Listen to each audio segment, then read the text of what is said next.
السلام عليكم ورحمة الله وبركاته. معكم أبو علي بتاع الزيت، وبعد طول غياب بقالنا فترة معلش بعيد عنكم في مراجعات الزيوت، جايين لكم النهاردة لحبايبي وحشتوني تعالوا بتوع الموتوسيكلات. النهاردة جايين بأشهر منتج في السوق، ومشكلتنا معاه إن هو مش متوفر، وبنطالب الشركة إنها توفره بسبب الإقبال عليه. ألا وهو زيت موتل 1040 الشهير بال500 لاشهر موديلات الموتوسيكلات بخلاف سي ام جي، الهوجة، عبد الله، والدايو النحله. الزيت اللي معانا النهارده بيتحط لكل الموديلات الزيرو. موتوسيكل جايبه من اول ما تجيبه زيرو موديل 23 ان شاء الله معاك ال 1040 موتل 500. الزيت ده بتاع موتوسيكلات، ينفع يمشي سكوتر، ينفع يمشي سكوتر. بتاع السكوتر يمشي معانا في الموتوسيكل؟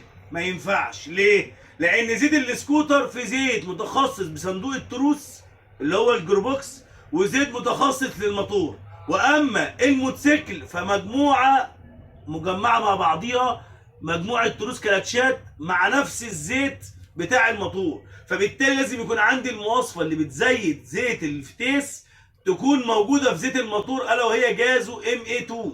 والزيت ده من اشهر المنتجات المهتمه جدا بالمواصفه دي. يبقى احنا معانا النهارده لزوجه رقم 1 1040، ودي اعلى لزوجه ينفع تتحط في الموتوسيكلات. ومعانا رقم 2 نخش عليه API، المعهد الامريكي للبترول اللي لازم الزيت يكون مصنف تحتيه، الا وهو امريكان بتروليوم انستتيوشن. مديلنا مستوى زيت للزيت دوت SM على SL. يعني لو افترضنا بالفلاحي بالبلدي للناس العاديه اللي عايزه تسمع، الشباب اللي مش متخصصين بالموضوع الفلاحي خالص، انا النهارده عندي حاجه اسمها رينج للمستوى بتاع الزيت. يعني عندي SM بيبدا من اقل شريحه لاعلى الشريحه SM. SL الزيت ده عند بدايه SM وعند نهايه SL، يعني الف ب زيت SM. عندي الزيت ده فرنساوي المنشأ بالكامل، بيجي مستورد من بره، ويمكن هو ده العيب الوحيد اللي فيه اللي مخليه مش متوفر دايما في البلد عندنا.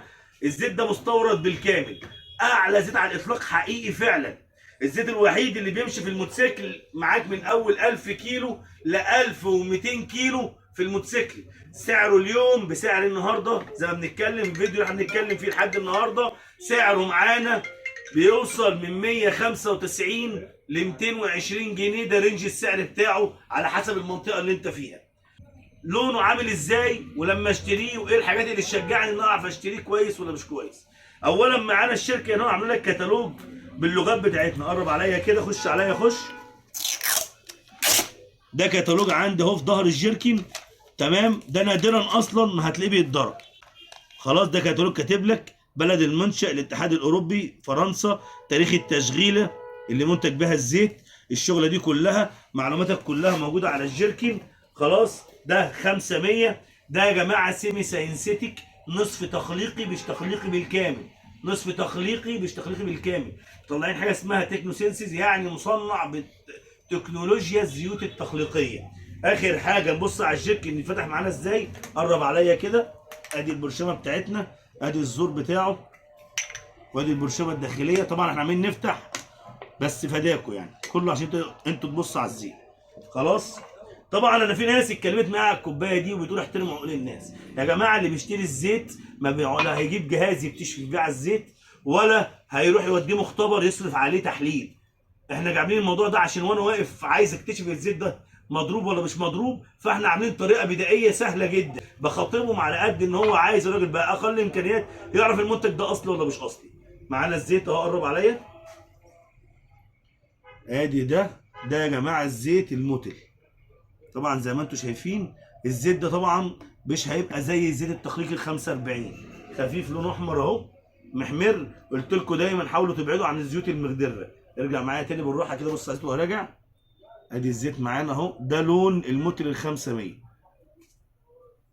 خلاص، تعالى بقى معايا هنا حطوا حبه تانيين عشان يقارنوه بقى ايه. احنا اتعودنا دايما نحط الزيت ده جنب الزيت الاحادي، الزيت الاحادي التقيل اللي معظم الناس لو حبت تضرب بتضرب بيه عشان فرق السعر. خلاص، ادي الزيت الاحادي اهو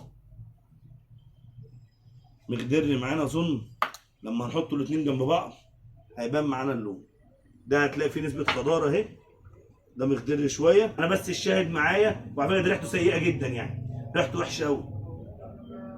طب والله العظيم ريحه الزيت ده مختلفه شويه عن الزيوت، والله بجد. انت ما تفكرش ان انا بهزر، دي حقيقه فعلا. زيت بيبقى له لون وريحه، وهي دي الطريقه الوحيده البدائيه اللي اي حد يمسك بيها. حته انك تمسك الزيت تقعد تعمل كده اهو، دي ما عادتش، لان انا النهارده بستخدم زيوت عاليه الجوده متعدده اللزوجه. اللزوجه بتوصل لصفر 50 وصفر 20. فهاجي اعمل كده عند شيخ الميكانيكيه اللي بيعمل لي كده، مش هيلاقي عرق، هيقول لك الزيت ده بايظ. خلاص، ده يا ريت نكون وفينا المعلومات عن الزيت ده، للموتوسيكلات.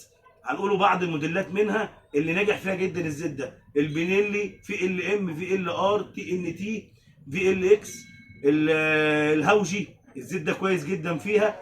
الهوجن، هوجن 6 بقى وانت طالع كده، الموديلات العاليه من موديلات هوجن. الدايو برضو وانت طالع برضو، غير من فوق الدايو النحله كده. الزيت ده ما ينفعش مع الدايو والهوجن عبد الله، لان المحركات دي محركات خشنه، يعتبر هي بدايه الصنع، ما وصلتش لمرحله الزيوت دي. يا جماعه الزيوت بتتصنع رقم 2، رقم 1 بصنع الموتور، بعد كده بصنع له الزيت اللي يتوافق مع الموتور. فالدايو نحله والهوجن عبد الله، النوعين دول ما كانوش لسه اخترعوا الزيوت دي، فبالتالي هي كانت بتحط لها الزيوت الاحاديه او الزيوت ال 20 50 بالعالي قوي فيها. خلاص، اتمنى ان احنا نكون بنفيدكم. كان معاكم ابو علي بتاع الزيت، وشكر الله سعيكم. السلام عليكم ورحمه الله وبركاته.